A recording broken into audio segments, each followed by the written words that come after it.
Hey guys, Ronnie C. coming at you. We're going to talk about some closing techniques today, and this is just some simple things that'll help you to button up the deal. Because you got to go there, and your intention, what is your intention? Let's go back. What is your intention? Get the deal, right? Your intention is to make a deal, to get the signed contract. You have to have some techniques that when you get to that point and you're going to ask for an approval, you have to overcome sometimes some objections, but you need to ABC, always be closing. So I'm going to go through some of these with you. Jot them down. I talk quick. Get that pencil going. Here we go. Let's talk about the first one, the apology close. Now this is where you've come to a point with the customer where it doesn't seem like it's really coming together. And you basically back up and you say, folks, I apologize for not being able to come to terms with you here today. Was it something I said or didn't say, something I did or didn't do? And they're usually going to go, oh, no, everything was fine. Well, there's obviously some reason why you're not making a decision. If there's nothing I've said or didn't say, something I did or didn't do, then why don't we go ahead and finalize this agreement now? Move to closing the deal. Try and get it buttoned up. How about this one, the momentum close? This is where you write it up, and this is kind of hinged on something I told you about the order pad close. The momentum close is you're talking, everything's going well, and you go right into the close. And what you say to the customer is, okay, this is what we can do for you. A, B, C, I just need your approval right here. We'll get this contract ready to go. And you close them right away. Get that momentum. When you're into that sale and you're working hard towards the close, go right into the close. Don't hesitate. Ask them to make that deal. How about the check close? Simple one. Would there be any other additions or deletions to this agreement before we go ahead and write this up? That's all it is. Would there be any additions or deletions to this agreement before we go ahead and write this up? Real simple. These are not hard. And keep in mind, you can use multiple closes. But if you've really done your job to this point, how easy should this be? Should be pretty easy. How about the order pad close? That was tied into the momentum close. Whose name are we going to put on this contract? Your name, sir, ma'am, your name, or both names? Well, let's go ahead and write this up and get this approved tonight. How about the reduced to ridiculous close? Let's say that you're on a contract, you're talking $15,000 or $16,000, and they're looking at you going, yeah, well, it's a little more than we wanted to spend. We got a price of $14,000 from another company. Well, why'd you not do business with that other company? Obviously, you had some reservation, didn't you? Okay, well, we're here now, but keep in mind, you're talking $1,000 difference between our company, the other company. We're providing everything you want. I've shown you our credentials. You couldn't ask for more. Everything's terrific. Over a 5 or 10 year period, you're talking cents per day, pennies per day. Well, let's go ahead and finalize this. Sometimes the other guy that may have had a little better price wasn't as persistent. Persistence wears resistance. How about the immediate start date close? I know myself, when I decide I want something done, when do I want it done? Yesterday. You think about it for a while, you make a decision, you call somebody in, but as soon as you decide to go ahead, how quickly do you want what you want? You want it fast. So this is the instant start date close. If there aren't any further objections, Mr. and Mrs. Customer, we can start immediately, so just approve this for me right here, and we'll begin work tomorrow. So what you're telling them is you're ready to go. You're ready to fire up this deal and make this thing happen. How about the pray on it close? I like this one. And I'm not making light of this because there's two things I know. There is a God and I ain't him. That I know. But this is for folks that are maybe a little bit religious, and you'll find them, and they tell you, listen, we want to pray on this. And I say, folks, I appreciate that. I pray on some decisions myself. But let me ask you this. Do you think the Lord led you to us by mistake?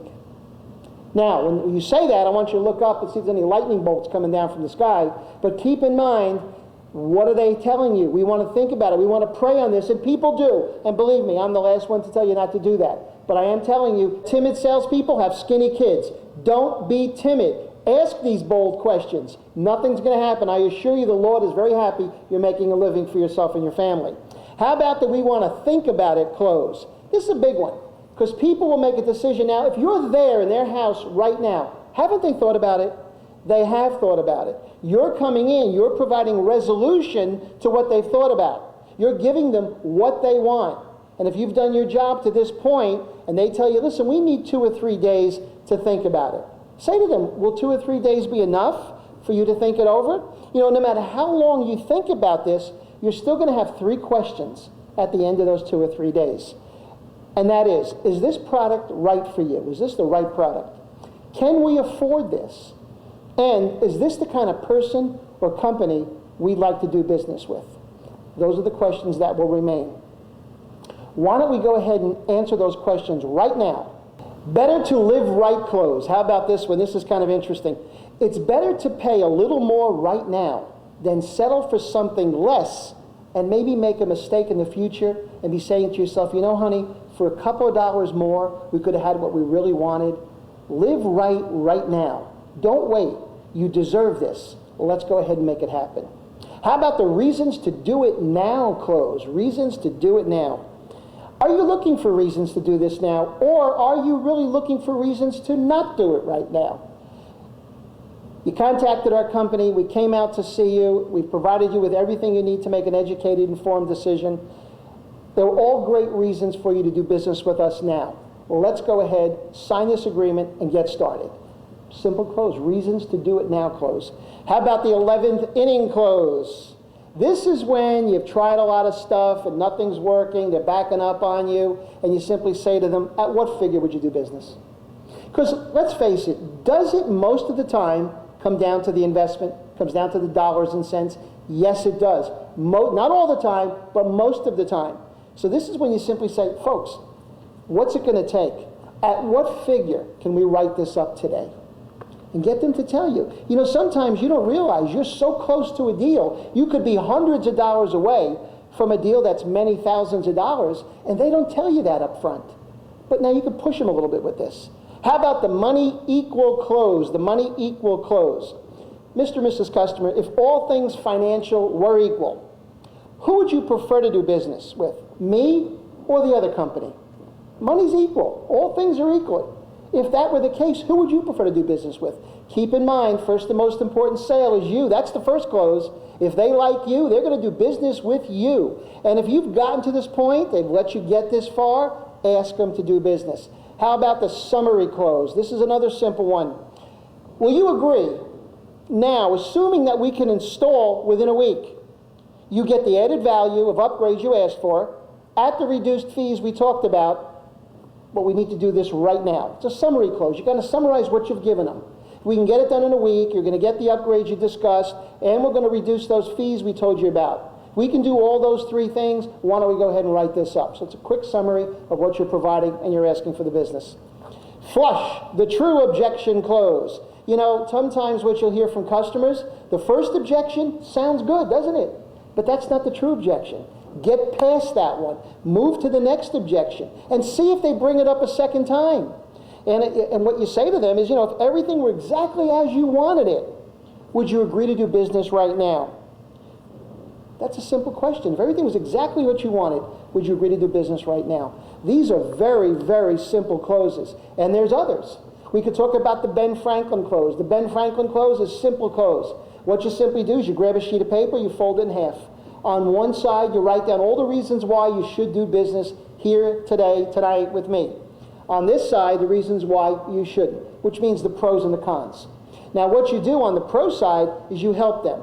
Great product, great company, quick installation, integrity backed, extended warranty, all those good things. You help them, they'll chime in, you make that list nice and long. Then you turn to the other side and you say to them, why don't you go ahead and list the reasons right here why you shouldn't do business? You know what they usually write? They'll put a dollar sign, it's the money. So what you're telling me, if the terms are agreeable, if the financing's agreeable, if the money's agreeable, you'll do business. Because all the reasons are here that you should buy. The only reason it's holding you back is the investment. Is that correct? Well, let's go ahead and work on that and get it finalized. Fear close, another simple close. People tell you they want to think about it. Remember, I want to think about it close? Well, Mr. Customer, what's the only thing that could happen if you wait? Materials are going to go up. Labor costs are going to go up. Permitting fees are going to go up. Nothing goes backwards. We never save money by waiting. It's always more expensive. So the best deal, Mr. and Mrs. Customer, is right now while we're here today. Because the longer you wait, the more expensive it could possibly be. We talked about reduced to ridiculous. How about the total cost proposal close? You show them exactly what it's going to be down to the bottom line, the total cost. how much is the materials, how much is the labor, how much are the permitting fees. You list it all out, you come up with a number, you're looking at a project that's going to add value to the home, and generally when you're doing a major renovation or you're doing a major installation on the house, you're talking something long range. So when you look at this long range investment, how much is it really? It's a little bit of money. So the total cost proposal, it brings down, you go down to the reduced to ridiculous, and you say, Mr. and Mrs. Customer, you're talking just dollars a day, just a few dollars a day, less than it would cost to buy a McDonald's Happy Meal. Why don't we go ahead and button this up today? You have to be forthright, you have to be persistent, you have to use major closes, and you got to look at it as ABC. Always be closing, always be closing. Look for a way to finalize this deal. Don't perpetuate the sales process. Get to a point where you ask for the sale. And I'm telling you, you'll make the sale. Until next time, go out and close that deal. Ronnie C., see you later.